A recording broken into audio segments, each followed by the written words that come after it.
nací en otros lugares, yo nací en otros lugares, yo también compongo y canto, y le agradezco a mi madre, y le agradezco a mi madre, que me crió en medio de su llanto, para que hoy sea de los grandes del vallenato, para que hoy sea de los grandes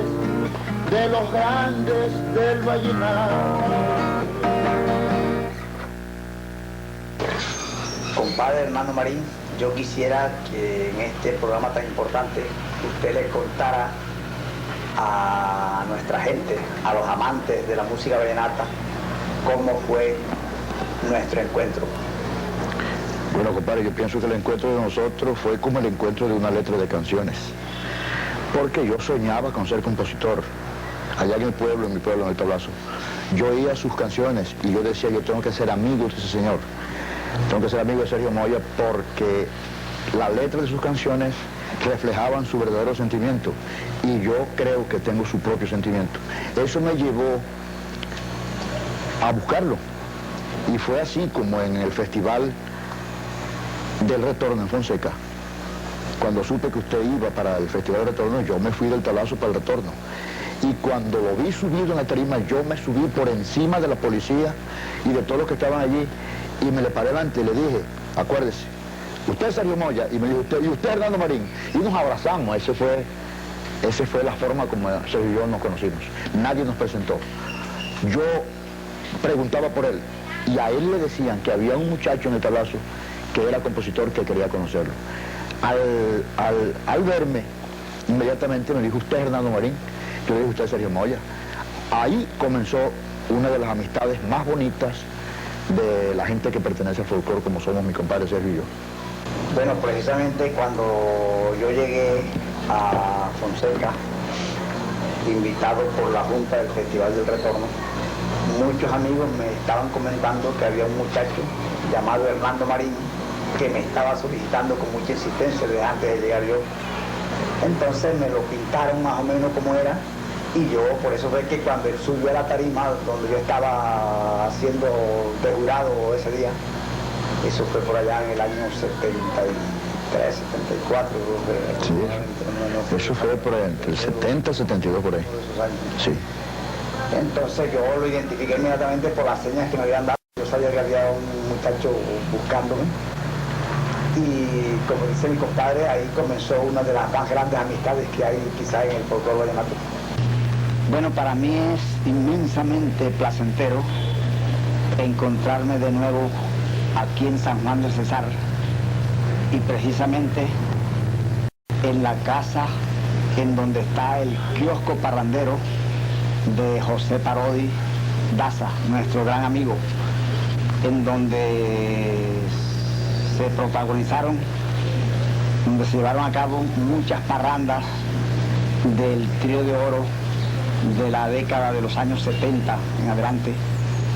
Pero yo quiero que sea el propio amigo José Parodi que les cuente a los televidentes de la época de cómo se hacían aquellas parrandas, cómo se hacían aquellas contiendas musicales, en compañía también de Dora Zúñiga, que se aguantó muchas pernicias de nosotros en las parrandas durante muchos días. Yo quiero que José Parodi les cuente a los televidentes cómo eran esas parrandas. Fue por allá en el año de 1974 cuando conocí a este gran amigo y compositor del folclore más bello de nuestra región, como es el folclore vallenato. Sergio Moya llegó a esta casa de mi propiedad y a este kiosco parrandero, traído por el compositor Hernando Marín, que una vez manifestó haber conocido a Sergio en Valledupar y que era un eminente compositor, que ya traía canciones de mucha trayectoria como La Celosa, El Contrabandista y muchas otras más, porque Moya tiene pues. Después continuamos en el mismo año 74 aquí, con las parrandas, ya cada día se fueron haciendo más grandes. Aquí llegaban muchos muchachos aficionados a la música, compositores, pero que nunca se habían atrevido a manifestar una de sus composiciones. Entre ellos fue que lo teníamos como cantante en un conjunto de planta que yo tenía aquí en San Juan del Cesar y que parrandeábamos en este kiosco.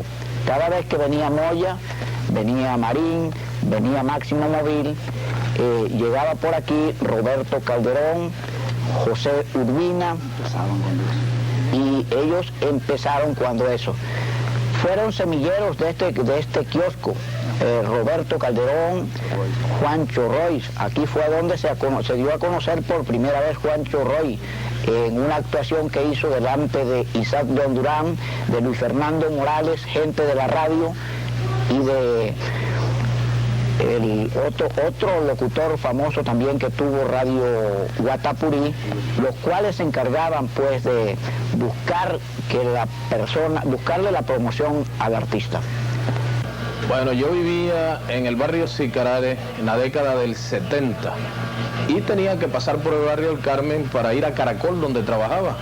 Y en una de esas pasadas me tropecé con varios amigos y entre ellos estaba Sergio Moya, a quien le acababan de grabar La Cacería, que le acababa de grabar Alberto Pacheco.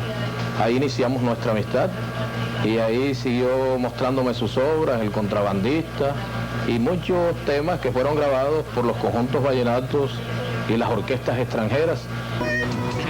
Bueno, como se trata de mostrar a los personajes que han tenido mucho que ver con mi vida artística, mis parrandas y mis anécdotas, aquí tenemos en el kiosco parrandero de José Parodi, en San Juan del Cesar, a otro personaje que ha sido un protagonista importante en esa vida artística nuestra, que es Máximo Móvil, el autor de La Mujer Conforme, del Firme, de La Vecina y otros cantos que han tenido mucha trascendencia dentro del ámbito de la música vallenata.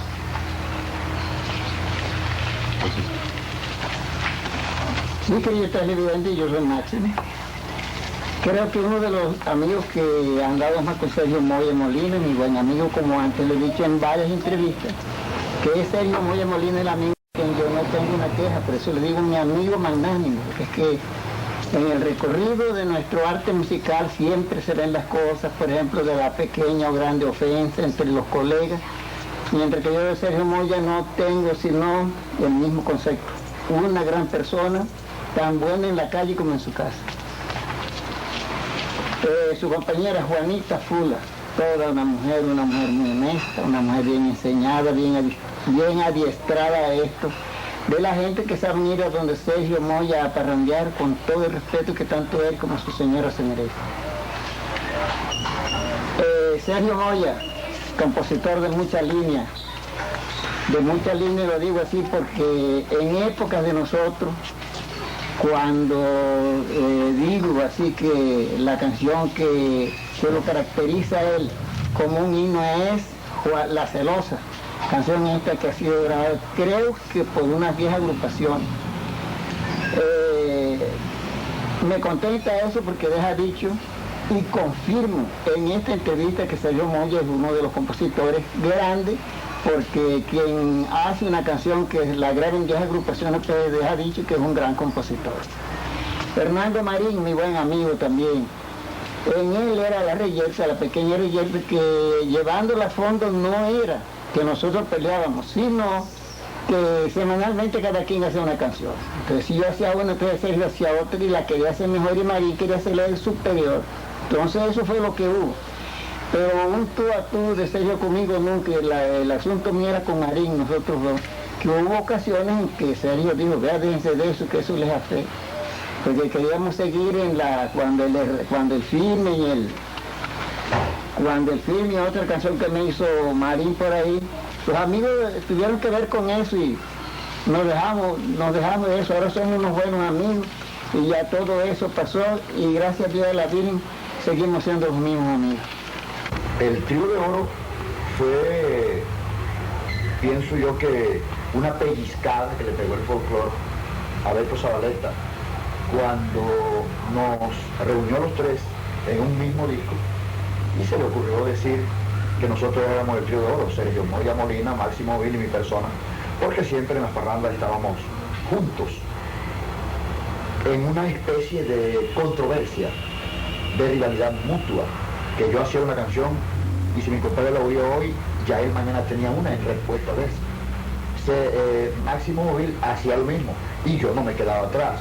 Entonces, cada vez que nos encontrábamos, estrenábamos una o dos o más canciones y había esa rivalidad y esa situación nos obligaba a estar cerca de la poesía, más cerca de la poesía, razón que no le asiste a la mayoría de los compositores de ahora. ¿De qué recuerda, maestro, de ese tiempo? Bueno, ha traído mi compadre a la memoria ahora un recuerdo muy bonito, porque precisamente, como él dice, existía entre nosotros una rivalidad, que era una rivalidad muy cordial, por cierto, dentro de la más grande amistad. Era cierto, cuando mi compadre hacía una canción, yo quería hacer una que fuera mejor que esa. Y cuando yo hacía una, entonces Máximo también en la próxima parranda seguramente que estrenaba una canción pues que quería que fuera superior a la mía. Y todos estábamos en ese plan. Y como dice mi compadre también, eso nos dio base a que por ese motivo nacieran muchas canciones, nos dio pues más fuerza para producir canciones y por eso nos mantuvimos tanto tiempo pues en los primeros lugares. Fueron tantas las canciones que esta gente hizo y que se estrenaron en este kiosco, porque este kiosco era prácticamente un escenario donde se exhibían las canciones inéditas. No había el egoísmo de nadie de que si una canción por cualquier circunstancia no le gustaba cualquier expresión en la canción a un compositor, no tenía pues pelos en la lengua para decirle mejor le cambiamos esta cosita que queda mejor así. Y entre los compositores nunca hubo ese egoísmo. Por eso que las canciones en ese tiempo salían prácticamente perfectas. Además, los intérpretes, los famosos cantantes como Rafael Orozco, que en paz descanse, como Emilio Oviedo con su agrupación, venía también Jorge Oñate, Poncho Zuleta y todos esos conjuntos, Silvio Brito, venían a recoger las canciones, era a este kiosco. Sergio dejaba una serie de canciones en un cassette, o él venía con ellos para que aquí, con el acordeón, se le explicara cómo era la melodía, cómo iba a coger la canción. No es como ahora, que él da un cassette y una vez se lo llevan y mañana sale. Y hay otros compositores que se dan el lujo y le dan 2 o 3 estrofas de la canción y le dice, en el término de la grabación te envío el resto. No, antes las canciones pues se hacían aquí y se probaban aquí en el kiosco parrandero. Si la canción era una canción que quedaba ya aceptada por todo el grupo de compositores, ya salía a dársela a uno de los compositores grandes. En un long play que hizo el maestro Emilio Oviedo con Beto Zabaleta, los tres se nos grabó un tema ahí y que supiritaron y por eso fue que nos pusieron el Trío de Oro. Y desde entonces el hombre fue creciendo y ya va muy cerca de los 30 años y cada un día más entonces la gente está como más preocupada, preguntando más el por qué, a qué se debe que nos dicen el Trío de Oro. Y fue por eso, pero la clase de long play que grabó Emilio Oviedo con Beto Zabaleta, donde se grabó mi canción, aunque sufriendo te olvido, lágrimas de sangre, que ayer no me acordaba yo del canto de Sergio Moya, que es un merenguito. Las solteras. Las solteras. Exacto, las solteras. Bueno, de ahí para acá se fue enraizando más nuestra amistad hasta la presente, que yo espero de mi parte, pues en lo que yo siento, netamente lo que yo siento, que esta amistad con Sergio Moya ya serán cosas del superán que se termina porque alguno de los dos tenga que morir.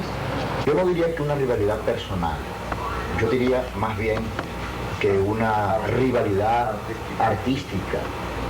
Y esa rivalidad artística existía más entre Máximo y yo. Mi compadre en ese aspecto era un poco parcial, porque nos cogía a los dos y nos decía que no había para qué llegar hasta la ofensa o hasta la falta de respeto con respecto a los versos. A las canciones no, las canciones eran muy bonitas y muy poéticas, pero ya cuando llegábamos al verso sí había una intriga muy lejana, pero se notaba que había una especie de intriga entre Máximo y yo. Tal vez porque en ocasiones pasadas, antes de la conformación del Trío de Oro, Máximo no me veía con los ojos que me veía últimamente. Máximo me vio, y soy sincero en esto y creo que él también lo es, cuando yo comencé a dar mis pininos en la canción, Máximo no me lo admitía, y eso me resentía un poco, hasta el punto de que en cualquier momento le dije yo a Máximo que yo le iba a probar que iba a ser tan grande como él. Eso de pronto era lo que hacía que Máximo y yo fuéramos un poquito intrigantes a la hora de versear, pero con el compadre al pie nunca llegamos a la pelea. Y fui como Máximo, pienso que alcancé a ser como Máximo, y ahora me siento feliz porque alcancé a pertenecer al Trío de Oro, a uno de los tríos de la canción vallenata que pienso yo que no se vuelve a repetir.